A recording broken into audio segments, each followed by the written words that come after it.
যে প্যারিসে একটা জায়গা রয়েছে, মোহাম্মদ ইউনূসের একটা ফ্ল্যাট রয়েছে যেখানে তিনি আত্মগোপনও করে থাকতে পারেন।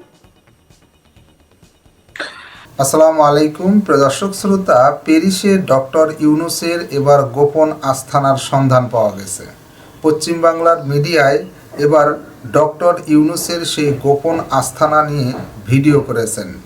তারা বলেছেন ডক্টর ইউনূস দেশ থেকে পালিয়ে সেই গোপন আস্তানায় যাবে। ডক্টর ইউনূসের সেই গোপন আস্তানা প্যারিসের কোথায়, গুরুত্বপূর্ণ তথ্য জানতে পারবেন। চলুন ভিডিওতে বিস্তারিত দেখে আসি। যে প্যারিসে একটা জায়গা রয়েছে, মোহাম্মদ ইউনূসের একটা ফ্ল্যাট রয়েছে যেখানে তিনি আত্মগোপনও করে থাকতে পারেন।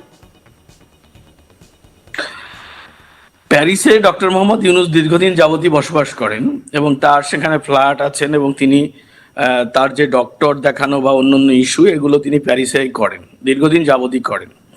সেই পরিস্থিতিতে দাঁড়িয়ে উনি যদি বাংলাদেশ থেকে উনি কোনোভাবে এক্সিট নিতে পারেন এবং সরকার থেকে ওনাকে সরে যেতে হয়, আমরা যতদূর খবর জানি উনি প্যারিসেই যাবেন এবং প্যারিসেই ওনাকে থাকতে হবে। তো সেক্ষেত্রে প্যারিসে উনি যে এখনই গোপন ডেরায় ঢুকে যাবেন এটা তো বলাটা মুশকিল। তবে সরকারে না থাকলে, যদি উনি আর দেশে না ফেরেন, তাহলে উনি প্যারিসে থাকবেন, এটা নিশ্চয়তা আমি বলতে পারি। আর দ্বিতীয়ত ওনার প্যারিসে যে ফ্ল্যাট আছে, যে বিষয়টি বললে যে ওনার গোপন, হ্যাঁ, ওনার প্যারিসে ওনার ফ্ল্যাট আছে, ওখানে উনি বসবাস করতেন দীর্ঘদিন যাবৎ এবং উনি ওনার যেসব অফিসিয়াল কাজকর্ম দেশের বাইরে, সেটা কিন্তু প্যারিস থেকে নিয়ন্ত্রিত হয়।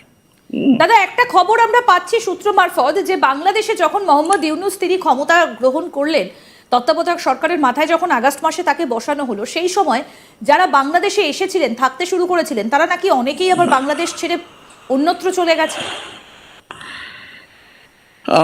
অ্যাকচুয়ালি এরকম অনেকেই এখন 5 আগস্টের আগে এবং 5 আগস্ট পরবর্তী সময়ে অনেকেই এই সরকারের সঙ্গে নানা কারণে তাল মিলিয়েছিলেন। বিশেষ করে 5 আগস্টের আগে যে ছাত্র আন্দোলনের নামে যা হয়েছিল, সেটি ছিল একটা স্রেফ জঙ্গিপনা এবং মানুষকে ভুল বুঝিয়ে রাস্তায় নামানো হয়েছিল শেখ হাসিনার বিরুদ্ধে।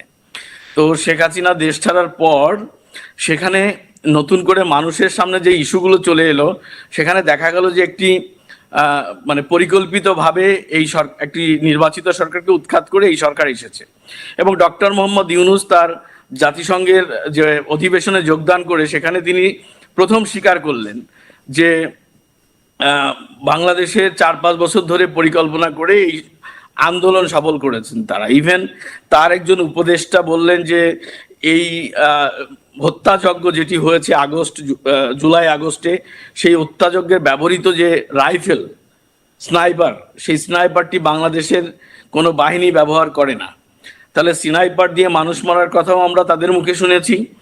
আবার এটি যে একটি প্ল্যানিং ছিল, তাদের পরিকল্পিত সরকার উৎখাতের পরিকল্পনা ছিল, সেটিও তাদের মুখেই আমরা শুনেছি। সেই পরিস্থিতিতে দাঁড়িয়ে দেশের মানুষ যখন এই বিষয়গুলো বিভ্রান্তির জাল থেকে বেরিয়ে আসা শুরু করলো, তখন যারা ভুল বিভ্রান্তি নিয়ে দেশে খুব আশা নিয়ে এসেছিল যে শেখ হাসিনাকে উৎখাতের পর একটা ভালো কিছু হবে, তাদেরকে যেটা বোঝানো হচ্ছিল, এখন দেখে যে না, কিছুই হচ্ছে না, বরং দিনের পর দিন দেশ আরো খারাপের দিকে যাচ্ছে, বলতে গেলে রসাতলের দিকে যাচ্ছে।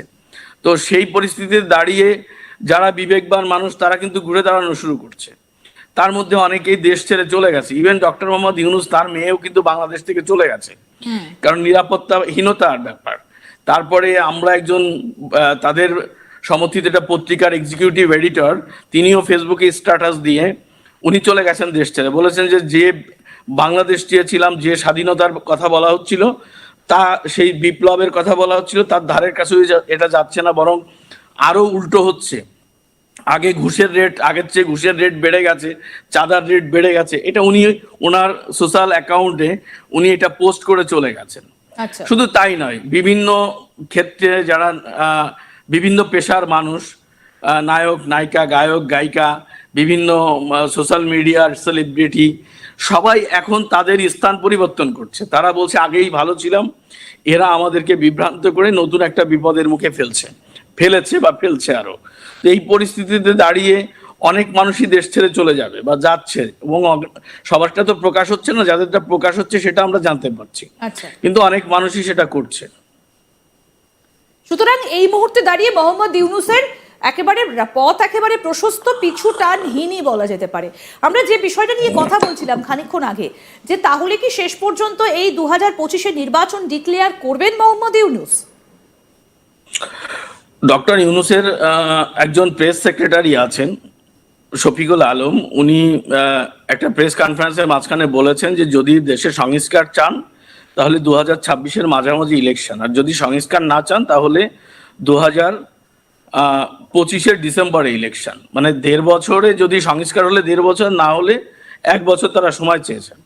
কিন্তু পরিস্থিতি কি সংস্কার, এটা তাদের রাজনৈতিক কিছু সংস্কার কর্মসূচি আছে, যেমন সংবিধান সংস্কার করবে, নির্বাচন কমিশন সংস্কার করবে।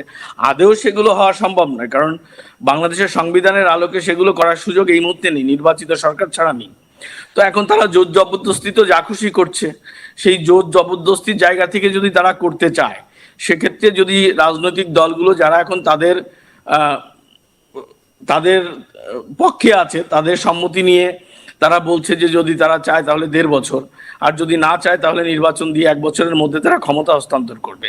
বেসিক্যালি এখানে প্রশ্ন সেটা নয়, প্রশ্ন হচ্ছে যে এখন বাংলাদেশ খুবই বাজে একটি অবস্থার মধ্যে দিয়ে যাচ্ছে। বিশেষ করে সেখানে ইকোনমিক্যাল ক্রাইসিস, দ্রব্যমূল্যের ঊর্ধ্বগতি, মানুষের নিরাপত্তাহীনতা, সব কিছুই এখন একটা হযবরল অবস্থা। শিক্ষাক্ষেত্র একদম, মানে শিক্ষায়তনগুলোতে শিক্ষার যে মান তা নেই, পরিবেশ নাই, এখানে সব মিলে একটা বাজে অবস্থা পরিস্থিতির মধ্যে যাচ্ছে। এটি কিন্তু দাতা সংস্থা বা আমাদের যারা বন্ধু দেশ আছে তারা কিন্তু এটা রিয়েলাইজ করছে, এবং তারা সেটা রিয়েলাইজ করেই, এবং বাংলাদেশের এই মুহূর্তে সবচেয়ে বড় যে জায়গাটা ইন্দিরা, সেটি হচ্ছে যে বাংলাদেশের জঙ্গিপনা, মানে সাম্প্রদায়িক শক্তির যে উত্থান ঘটেছে, এটি ভয়াবহ রূপ ধারণ করেছে। এই জায়গায় দাঁড়িয়ে বাংলাদেশটা যেদিকে যাচ্ছে সেটা পাকিস্তান আফগানিস্তানের দিকে যাচ্ছে। তো যারা বাংলাদেশের বন্ধু, বাংলাদেশের বিশেষ করে বড় প্রতিবেশী ভারত, তাদের কাছে এটা উদ্বেগের কারণ হয়ে দাঁড়িয়েছে, যে কারণে সারা বিশ্ব থেকে একটি নতুন আলোচনা উঠেছে বাংলাদেশ নিয়ে। সেটি হচ্ছে দ্রুততম সময়ে এই অনির্বাচিত সরকার বিদায় হয়ে নতুন একটি নির্বাচনের ব্যবস্থা করা, এবং সেই নির্বাচনটি গ্রহণযোগ্য এবং সর্বদলীয় নির্বাচনের কথা বলা হয়েছে। তো সেই নির্বাচন যদি করতে হয় তাহলে ডক্টর মোহাম্মদ ইউনূসকে সরাতে হবে এবং সরতে হবে, কারণ ডক্টর মোহাম্মদ ইউনূস একটি পক্ষপাতমূলক সরকার। সে এই যে ছাত্র জনতার অভ্যুত্থানের নামে সে রাষ্ট্র ক্ষমতায় এসে মূলত আওয়ামী লীগ এবং তার সমমনা রাজনৈতিক দলেরকে নিপীড়ন ছাড়া আর কোনো সফল কাজ তারা করতে পারেনি। তারা এদেরকে 2-2.5 হাজার মামলা দিয়েছে, তারা এদেরকে ঘরবাড়ি পুড়িয়ে দিয়েছে, তারা মুক্তিযুদ্ধকে অস্বীকার করেছে, তারা মুক্তিযুদ্ধের স্ট্যাচু ভেঙেছে, তারা বঙ্গবন্ধুর স্ট্যাচু ভেঙেছে, যারা 32 নম্বরে আগুন দিয়েছে, যারা সংসদ ভবনে হামলা চালিয়েছে, গণভবন লুটপাট চালিয়েছে। তো তাদের অধীনে এগুলো হচ্ছে। তো তারা হচ্ছে একটা পক্ষপাতমূলক সরকার। যেহেতু সেই পক্ষটি নির্বাচনে অংশ নেবে, তো যে কারণে আওয়ামী লীগ বা তাদের সমমনা রাজনৈতিক দল এদের অধীনে নির্বাচনে এসে লেভেল প্ল্যানিং ফিল্ড পাবে না। দ্যাটস ওয়াই এরা কোনোভাবেই আওয়ামী লীগও আসবে না, এরাও নির্বাচন দিতে পারবে না, এটা হচ্ছে ক্লিয়ার। তো এই পরিস্থিতিতে দাঁড়িয়ে ডক্টর মোহাম্মদ ইউনূসকে যেতে হবে, এবং এটি নিরপেক্ষ অন্তর্বর্তীকালীন সরকার বা তত্ত্বাবধায়ক সরকার যেটাই হোক সেটা প্রতিষ্ঠিত করতে হবে। সেই জায়গা থেকে ডক্টর মোহাম্মদ ইউনূসের আর ক্ষমতায় থাকার সুযোগ নেই। দর্শক শ্রোতা, পশ্চিম বাংলার মিডিয়া এটা স্পষ্ট বারবার করতেছে যে ডক্টর ইউনূস দেশ থেকে পালিয়ে যাবে। এর পেছনে তারা কারণও দেখাচ্ছেন। আসলে কি সত্য ডক্টর ইউনূস কি দেশ থেকে পালিয়ে যাবে? তিনি কি দেশ চালাতে ব্যর্থ হচ্ছেন? আপনার কি মনে হয়? লিখতে পারেন কমেন্ট বক্সে। আজকে এই পর্যন্তই। আল্লাহ হাফেজ।